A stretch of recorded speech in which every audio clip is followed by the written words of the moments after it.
سل فرهنګي بریاوې په تړاو مو د علومو اکاډمۍ څخه ډېره غوښتې تر څو پورې دا چې دغه کتاب مؤلف څوک دی، په دغه کتاب باندې څومره کار شوی دی، څه پکې راخیستل شوي دي، څومره ګټور دی او کوم موارد پکې شته. ستړی مه شئ، سهار مو په خیر او په خیر راغلی خپرونه ته. سلامونه تاسو ته او ټولو لیدونکو ته. د افغانستان د علومو اکاډمۍ له خوا نه سل فرهنګي بریاوې په نامه د افغانستان د استقلال د سلمې کلیزې په مناسبت باندې چاپ شوی کتاب دی.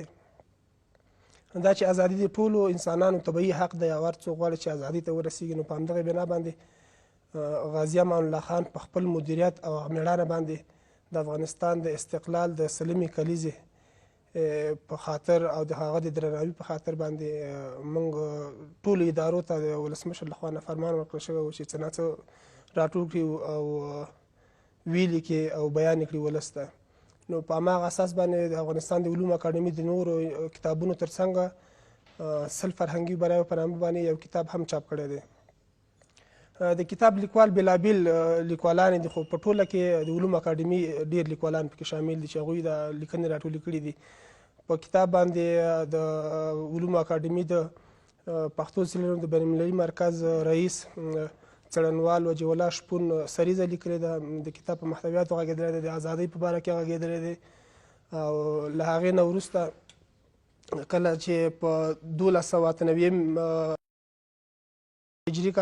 هجري لمریز کال کې غازي امان الله خان د افغانستان واګې په لاس کې واخیستې، نو له هغه نه وروسته موږ د اصل فرهنګي بریاوې په سلو کلونو کې چې کومې دي مهم ټولې راټولې کړي دي. چې لومړی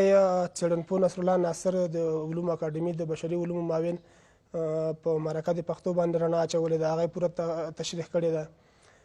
او د هغه کارونه یې ښودلي دي. له هغې نه وروسته د کابل ادبي انجمن چې په 1409 لمریز کال کې جوړ شوی، په هغې باندې رڼا اچول شوې ده او د هغې اهداف یې ټول ښودلي دي. په همدې ډول په 1411 کال کې د کندهار ادبي انجمن جوړ شوی ده او دا چې هغوی کوم فعالیتونه کړي، کوم پښتو کتابونه ژباړلي دي، راټول کړي دي او ویشلي دي، د هغې باندې پوره رڼا اچول شوې ده. له هغې نه وروسته د هرات ادبي انجمن ده، په هغې باندې پوره رڼایي اچول شوې ده. بیا دغه د کابل ادبي انجمن او په د کندهار پښتو ادبي انجمن دواړه سره یو ځای شوي دي او له هغې نه وروسته پښتو ټولنه ایجاد شوه. په 1414 کال کې د پښتو ټولنې په پوره تاریخ باندې غږېدلی ده او څه کتابونه یې چې کړي دي، هغه که پښتو ژبه ده، که ژباړه ده، که په اسلامي علومو کې ده، که په تفاسیرو کې ده، قاموسونه دي، خو یو عالم کارونه یې کړي دي، په هغه ټولو باندې رڼا اچول شوې ده. له هغې نه وروسته په آریانا دایرة المعارف باندې رڼا اچول شوې ده او د آریانا دایرة المعارف چې څومره کار کړی ده چې په هغه خپل وخت زمان کې وټوکه قاموس لیکلی و، په هغې باندې پوره په تفصیل سره غږېدلی دی. په 1413 کال کې د مطبوعاتو مستقل ریاست جوړ شو، په د هغې په کارونو باندې مکمله رڼا اچول شوې ده. او له هغې نه وروسته بیا د پښتو د تاریخ او ادب ټولنې په نامه باندې په هغې باندې مکمله رڼا اچول شوې ده. له هغې نه چې بیا راسو د اطلاعات فرهنګ وزارت چې څه پالیسي لري او څه کارونه یې کړي دي او څه کارونه یې کول، هغې باندې رڼایي اچول شوې ده. د پوهنې وزارت په ځینو برخو باندې، همدارنګه په بېلابېلو وختونو کې د کوشانیانو مرکز، نړیوال مرکز چې د علومو اکاډمۍ په چوکاټ کې کار کوي، په هغې باندې رڼا اچول شوې ده او خبرې شوي دي. په همدې ډول په 1455 لمریز کال کې د پښتو څېړنو بینالمللي مرکز چې په شاندارو مراسمو کې د سردار داود خان په وخت کې جوړ شو، په هغې باندې مکمله رڼا اچول شوې ده او هدف مبرمیت چې و. په همدې ترتیب چې د علومو اکاډمي جوړه شوه او څه کارونه یې کړي دي، مکمل په دې ټولو باندې رڼایي اچول شوې ده. د فرهنګ په ځینو نورو برخو باندې رڼایي اچول شوې ده چې هغه علومو اکاډمي پورې مربوط یا نو مربوط. د بېلګې په ډول د موسیقۍ په سیر باندې خبرې شوي دي چې په افغانستان کې موسیقي کله رامنځته شوې ده. د تیاتر په باره کې خبرې شوي دي چې تیاتر په مختلفو پړاوونو کې، په مختلفو پاچاهیو کې څه وکړه او څه یې کولو، هدفونه یې څه وو. په افغانستان کې د کتابتونونو په رواجېدو باندې او دا چې کتابتونونه په کومو ولایتونو کې په کومو وختونو کې جوړ شوي دي، په دې باندې رڼا اچول شوې ده. سل فرهنګي بریاوې ډېر کارونه پکې دي. یعنې ستاسو په اند دا کتاب څومره چې مطالعه کړی دی یا هم لیدلی دی، دغه کتاب بسنه کوي دا ټول هغه فرهنګي بریاوې پکې راخیستل شوي دي یا لا هم اړتیا لري کېږي چې ده په دوام یو بل څه هم راوځي له چاپ نه د سل فرهنګي بریاوې خو د سلمې کلیزې په خاطر موږ سل نوم ورکړی دا نوم یې ورکړی دی نو یعنې دا مې ځکه وپوښتل پوه شوم چې ځینې کسان چې په دومره کلونو کې هم د سل فرهنګي بریاوې د نور شان نه دا خو ډېرې دي خو فقط د لپاره چې په مناسبت د سلمې کلیزې دا نوم هم د لپاره ورکړل شوی دی بلې دا نوم همدې په خاطر ورکول شوی دی په دې کتاب کې مثلا سل فرهنګي بریاوو نه خو که دا راویشمېر خو ډېرې خبرې پکې دي ډېرې خو دا سل عنوان نوم په دې خاطر باندې ورکړی چې سلیمه کلیزه وه او هغه سلې غوره خبرې مو ترېنه راخیستلي دي دغه سل فرهنګي بریاوې همغه 1293 نه تر نن ورځې چې کومې شوي که تر دې وړاندې د تاریخ نه هم راخیستل شوي په تاریخي سر باندې خبره شوې ده مثلا په افغانستان کې د کتابتون جوړېدل چې د امیر حبیب الله خان په وخت کې دا رامنځته شوي دي لومړنۍ کتابخانه د هغه په وخت کې جوړ شوې اشاره ورته شوې ده خو مستقیما له 1298 نه راوروسته په دغې هغه باندې ډېر فوکس شوی دی په دغې فرهنګي فعالیتونو باندې ډېر کار شوی دی دغسې کتابونو چاپول یا دغسې موارد راټولول څومره کولی شي حداقل ځوانانو ته مسؤلینو ته د پوهانو ته په ټوله کې یو ښه الګو ووسي تر څو به حداقل دوی پوه شي چې موږ دغسې موارد هغه لاسته راوړنې درلودلي یعنې څومره مثبت تاثیرات درلودلی شي مثبت تاثیرات غوښته ډېر دي دغه زموږ فرهنګ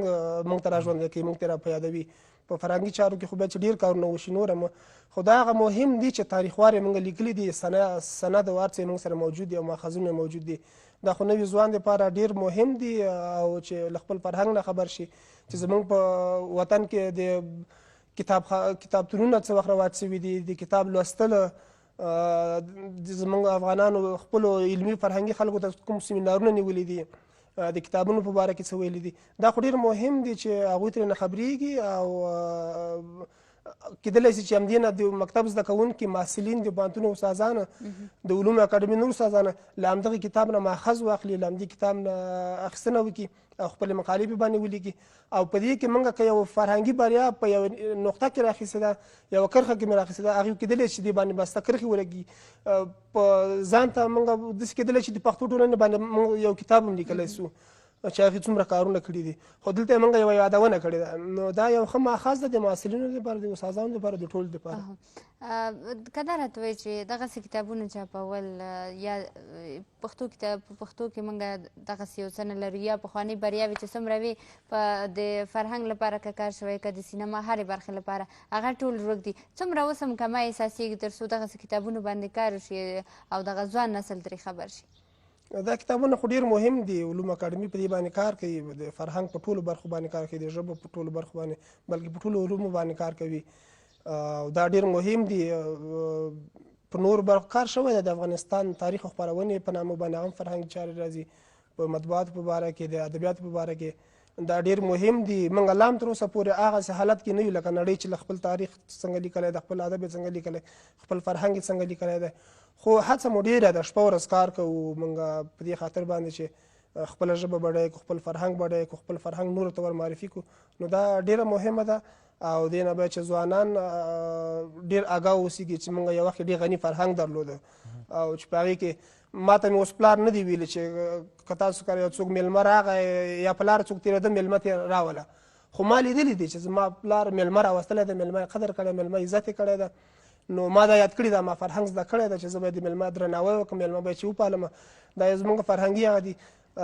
د مشرانو درناوی چې دا اوس دا که اسلامي اصول هم دي خو زما فرهنګ هم ده چې زه باید د مشر ډېر درناوی وکړم په کشرانو شفقت وکړم زموږ د فرهنګ ډېرې بېلابېلې برخې دي په دې باره کې باید چې راټولونه وشي او ډېرې راټولونې شوي هم دي علوم اکاډمي ډېر کار کړی ده د جرایدو په برخه کې د کتابونو په برخه کې او لا هم کار کوو په دې باندې بسنه نه کوو بله کتاب در سره شته کېدای شي یو بېلګه یو څه موږ لیدونکو سره شریک کړئ که نه د بېلګې په توګه یو څه چې په زړه پورې وي دا هم ځکه چې په د سلو فرهنګي صحیح ښه د کوم کارونه چې کړي دي مثلا د پښتو څېړنو بینالمللي مرکز د پښتو څېړنو د بینالمللي مرکز د تاسیس په مناسبت په 1445 کال کې نړیوال سیمینار جوړ شو له هغې نه وروسته په د ملي اتل میرویس نیکه د زوکړې 300مه کالیزه په 1415 کال کې د علومو اکاډمي لخوا نه نیول شوې ده په 1445 کال کې د خوشحال خان خټک د 214 کال د مړینې 214 کال نمانځنه موږ کړې ده سیمینار مو په باندې جوړ کړی چې د سیمینار د مقالو ټولګه هم چاپ شوې ده په 1449 لمریز کال کې موږ د خوشحال خان خټک د 290 کلیزې په مناسبت باندې بله غونډه نیولې ده. په همدې ډول د سعدي د بوستان د پښتو ژباړه چې د بوستان د پښتو په نامه باندې د هغه 500مه کلیزه هم موږ لمانځلې ده. د ارواحات عبدالرؤف بینوا د زوکړې سلمه کلیزه په 1493 کال کې دا لمانځل شوې ده. بریاوې ډېرې دي، کارونه ډېر دي او د کتاب پوره لوستل غواړي. ډېری د علومو اکاډمۍ هغه هڅې کوم بریاوې کوم پروګرامونه چې درنه اخیستل شوي دي د نورو برخو نه د بیلګې په ډول موږ دلته نور هم راخیستي دي. کتابخانه‌های عامه افغانستان چې دا په کومو ولایتونو کې په کومو کلونو کې جوړ شوي دي په هغې باندې پوره خبرې شوي دي. کتابخانه معارف چې دا په کوم کال کې جوړه شوې ده. په همدې ډول د کابل ادبي انجمن کتابتون ده چې هغه په کوم کال کې جوړ شوی دی. د مطبوعاتو د مستقل ریاست په دې باندې خبرې شوي دي. د پولیسو اکاډمي کله جوړه شوې ده په دې باندې خبرې شوي دي چې فرهنګي په دې برخو کې نور ډېر کارونه چې همدغسې شوي دي. د افغانستان د کتابتونونه مثلا د کتابخانه عامه جوزجان در سال 1340 یعنې د هر یو تاریخ په د هر یو اړه تاریخ لیکل شوی د هر یو تاریخ باندې خبرې شوي دي. او کیدای شي دا راته ووایي چې د دې نه علاوه د سلمې کلیزې په ویاړ علومو اکاډمۍ لخوا نور هم کوم کتابونه چاپ شوي دي که نه یوازې په دې باندې کار شوی؟ موږ تقریبا په علومو اکاډمۍ کې 12 مجلې لرو او 2 دانې چې دي هغه هم جریدې لرو چې جریده د زیري جریده ده او تفکر په نامه باندې جریده ده. زیري جریده د سلمې کلیزې په مناسبت باندې ځانګړې شوې وه. همدغسې دا موږ 12 نورې مجلس لرو دا ټول هم د سلمې کلیزې لپاره ځانګړې شوې وې. او په دې د نور کتابونه موږ د مجلو نه بغیر موږ ځینې کتابونه لیکلي دي. د امان الله خان د کارنامو په باندې موږ ټولګې چاپ کړي دي. د تاریخ په باره کې کتابونه موږ ډېر چاپ کړي دي. موږ د تاریخ د برخې مشر څېړنپوه ادران صاحب 3 کتابونه هغه لیکلي دي. نو علومو اکاډمي تقریبا د 15-20 کتابونو په شاوخوا کې کتابونه چاپ کړي دي سلیم کلیزې په مناسبت.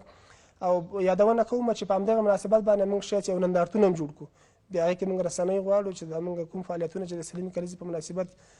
درلودل هغه باید چې ټولې رسنۍ انعکاس ورکړي او کله چې هغه نندارتون جوړېده بیا شاید تاسو ترې نه خبر. ډېره زیاته مننه کوو راتګ نه. ژوندي اوسئ.